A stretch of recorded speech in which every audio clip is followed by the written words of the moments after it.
अस्सलाम वालेकुम, welcome back to our YouTube channel. इस वीडियो के अंदर हम आज डिस्कस करेंगे डिसएडवांटेजेस। जिस तरह आपने हमारी पिछली वीडियो में देखा था कि पोर्टुगल में सेटलमेंट के लिए जो आपको एडवांटेजेस है वहाँ पे क्या क्या आसानियाँ आपके लिए होती हैं, तो इसी तरह इस वीडियो में हम ये चीज़ डिस्कस करेंगे कि यहाँ एज अ न्यू रेजिडेंट आते ही आपको क्या क्या प्रॉब्लम्स फेस करनी पड़ती हैं। और अगर आप इस चैनल पर नए हैं तो हमारे चैनल को लाजमी सब्सक्राइब करें, हमें आपकी सपोर्ट की बहुत ज़रूरत है। So let's jump into the video.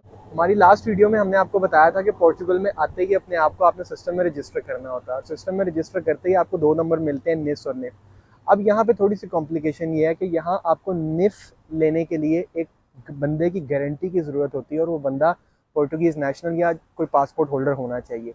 अब उस बंदे की गारंटी लेने के लिए यहाँ पे लोग, हमारे कुछ पाकिस्तानी भाई हैं, कुछ इंडियन भाई हैं, कुछ बहुत अच्छे हैं, कुछ स्कैम्स भी करते हैं, कुछ ओवर चार्ज भी करते हैं। अभी हम जिस एक्सपीरियंस के थ्रू गुजरे हैं हम वो एक्सपीरियंस आपसे शेयर कर रहे हैं। जब हमने अपना निफ और निस लेना था, हमसे लोगों ने कहा कि कोई 500 यूरो दे दो, कोई 800 यूरो दे दो, कोई 900 यूरो दे दो। अल्हम्दुलिल्लाह, अल्लाह का करम है हम पे कि हमारे जानने वाले यहाँ पे थे, हमारा रेफरेंस को निकला है, जिसकी वजह से हमें इतनी हाई अमाउंट पे नहीं करनी पड़ी। कुछ पोर्चुगीज़ लोग ये भी कहते हैं कि ये काम आपका बिल्कुल फ्री में भी हो जाता है या सिर्फ 5-7 यूरो में भी हो जाता है। तो मेरी रिकमेंडेशन आपको यही है कि जब आप पोर्चुगल में आते हैं या तो अपना कोई जानने वाला ढूंढें, कोई ऐसा बंदा ढूंढें कि जिस पे आप ट्रस्ट कर सकते हैं। अगर आप ट्रस्ट नहीं कर सकते तो यहाँ पे बहुत सारी एनजीओज ऐसी हैं जो लोगों को हेल्प आउट कर रही हैं, जो माइग्रेंट्स को हेल्प आउट कर रही हैं, जो रेफ्यूजीज़ को हेल्प आउट कर रही हैं। आप उन ऑर्गेनाइजेशंस में जाएं।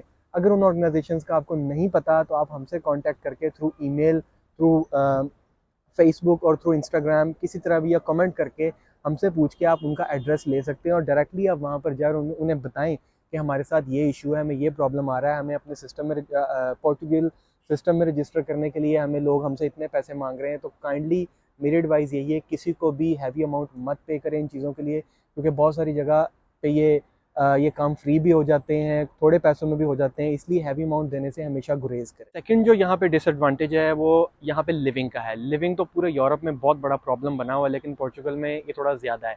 यहाँ पे लिविंग एक तो आपको पहले मिलती नहीं है, अगर मिलेगी तो बहुत महंगी मिलेगी। स्पेशली जो लोग फैमिली के साथ आ रहे हैं उनके लिए ये चीज़ उनके जहन नशीन कर दूँ कि यहाँ आने से पहले अपनी लिविंग जो है उसका कोई अरेंज करके आएँ। पोर्टुगल के फेसबुक में बहुत सारे ग्रुप बने हुए हैं, लिविंग इन पोर्टुगल या प्रॉब्लम्स इन पोर्टुगल, किसी भी नाम से फेसबुक पे बहुत सारे ग्रुप बने हुए हैं। तो उन ग्रुप्स को लाजमी ज्वाइन करें। उसमें लेटेस्ट अपडेट्स आपको दी हुई है कि पोर्टुगल में लिविंग किस तरह मिलती है, उसका मतलब आपको कितना डिपॉजिट उसका पे करना पड़ेगा। यानी अगर आप फैमिली के साथ यहाँ पर आ जाते हैं without searching any kind of living और विदाउट सर्चिंग एनीथिंग, तो यहाँ पे आपको बहुत ज़्यादा प्रॉब्लम होगी। पोर्टुगल के बारे में एक बात मशहूर है कि इसने आपको एक दफ़ा चक्की में पीसना है, उसके बाद आपको जो है ना, चक्की में पीसने के बाद आपको निखार के बाहर लेके आना। यानी यहाँ पर एक दफ़ा आपको रगड़ें लगती हैं, वो रगड़ें लगने के बाद ही आप सीखते हैं। तो बेटर यही है कि अगर आप हमारी ये वीडियो देख रहे हैं या आप किसी भी यूट्यूबर की वीडियो देख रहे हैं तो काइंडली अपनी सर्चिंग कंप्लीट करके आए लिविंग को लेकर। तीसरा जो सबसे बड़ा डिसएडवांटेज है यहाँ पे वो ये लैंग्वेज बैरियर। लैंग्वेज बैरियर यहाँ पे आपको हर काम में जो है वो प्रॉब्लम आपके लिए क्रिएट करेगा।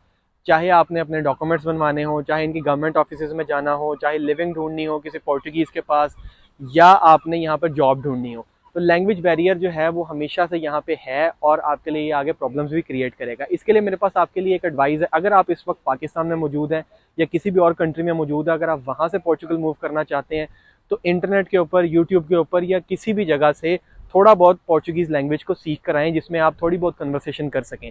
और सेकंड सिनेरियो ये है कि अगर आप यहाँ पर आ चुके हैं और आपको पोर्टुगीज़ सिखाने वाला कोई नहीं है और अगर आप पैसे भी इस चीज़ पे स्पेंड नहीं करना चाहते, तो यहाँ पे कुछ इंस्टीट्यूट्स हैं, जिस तरह मैंने आपको पहले बताया कि एनजीओज़ वगैरह यहाँ पर अवेलेबल हैं जो आपको इन चीज़ों में भी हेल्प आउट करती हैं। और यहाँ पे एक इदारा भी है गवर्नमेंट की तरफ से जो आपको लैंग्वेज सिखाता है, उस इदारे में आपको एनरोल करना पड़ता है। इसके ऊपर हम आगे जाके एक डिटेल वीडियो बनाएंगे, क्योंकि हमने भी खुद ये एक्सपीरियंस किया और हमने भी अपने आप को उस इदारे में एनरोल किया है।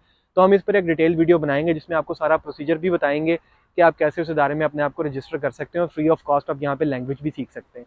और अगर बात की जाए जॉब की, यहाँ पर जॉब विद इन सीज़न जो है वो ठीक है, इंग्लिश बोलने वाले को मिल जाती है, लेकिन बहुत मुश्किल से मिलती है। आपको थोड़ी बहुत पोर्चुगीज़ जो है वो आनी चाहिए। इसलिए मेरी रिकमेंडेशन फिर से वही है, अगर आप अभी पोर्टुगल मूव करना चाहते हैं या मूव कर रहे हैं तो लाजमी आने से पहले थोड़ी बहुत पोर्टुगीज़ जो है वो सीख कर आएँ, ताकि आपको जॉब फाइंड करने में, यहाँ के गवर्नमेंटल प्रोसीजर्स में, यहाँ के डॉक्यूमेंटेशन में, हर तरीके से आपको वो चीज़ हेल्प आउट कर सके। जॉब के बारे में अगर बात की जाए तो जॉब आपको यहाँ पर मिल जाती है। मैं ये नहीं कहूँगा कि जॉब नहीं मिलती। यहाँ बहुत सारे लोग आए हैं, खज्जल ख्वारी सब ने की है, सब ने मुश्किलात काटी हैं, मुश्किलात काटने के बाद ही यहाँ पर जॉब मिलती है। अगर आप ये सोचें कि मैं आज पोर्टुगल आया हूँ, 15 दिन बाद मुझे जॉब मिल जाएगी, हफ्ते बाद मिल जाएगी, हाँ कुछ लोगों को मिल भी जाती है अगर वो सीज़न के अंदर आते हैं। और सीज़न यहाँ पे स्टार्ट होता है मार्च के एंड पे या अप्रैल के स्टार्ट में, क्योंकि गर्मी की वजह से यहाँ पे टूरिस्ट आते हैं, सी सन एंड सैंड की वजह से ये कंट्री मशहूर है।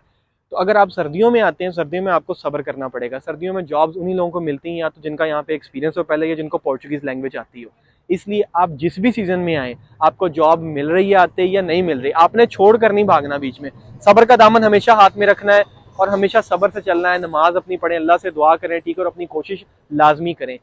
कहीं पे जाएंगे, अपनी सीवी देते हैं, वॉक इन करते हैं कहीं पे जाकर, तो ज़्यादा से ज़्यादा क्या होगा, वो आपकी सीवी नहीं रखेंगे या आपको कह देंगे हमें ज़रूरत नहीं है। तो इस चीज़ से बिल्कुल मत घबराएं, हमेशा जॉब के लिए कोशिश करते रहें यहाँ पर आकर। और अगर यहाँ पर अभी आ रहे हैं, आने से पहले फिर मैं वही कहूँगा, थोड़ी बहुत पोर्चुगीज़ लैंग्वेज सीख के आए, अपना कोई रेफरेंस निकाल के आए। अगर आपका रेफरेंस नहीं है तो आप हमसे कॉन्टैक्ट कर सकते हैं वाया ईमेल, वाया फेसबुक और वाया इंस्टाग्राम। तो मैं यही कहना चाहूँगा कि हमने भी यहाँ आकर मेहनत की थी। बेशक हम नेदरलैंड्स में 2 साल गुजार के अपना अच्छा सा कमा कर आए थे, हमारे भी पैसे यहाँ पे लगे हैं काफ़ी सारी चीज़ों में, इसलिए हम आपको गाइड कर रहे हैं। हमने भी मेहनत की यहाँ पे आके, हमने भी स्ट्रगल काटी है। बेशक हमारे पास यूरोप में जॉब का एक्सपीरियंस है, हमारे पास रेजिडेंसी कार्ड से नेदरलैंड्स की हमारी लीगल एंट्री थी, उसके बावजूद हमें मुश्किलात काटनी पड़ी हैं। लेकिन अल्हम्दुलिल्लाह अब हम जो है अपने रेजिडेंस परमिट के सफ़र की तरफ गामजन है और अल्हम्दुलिल्लाह हम यहाँ पर सेट हैं। इसलिए हम आप लोगों को एडवाइस करें ताकि आप लोगों के लिए मुश्किलात ना क्रिएट। ये थी हमारी आज की वीडियो। अगर आपको कोई भी क्यूरी है, कोई भी क्वेश्चन है, तो you can comment down below और यू कैन ईमेल अस और reach us on our Facebook और इंस्टाग्राम पेज। इस वीडियो को लाइक करें, हमारे चैनल को सब्सक्राइब करें। मिलते हैं अगली वीडियो में एक नए टॉपिक के साथ। अल्लाह हाफिज़।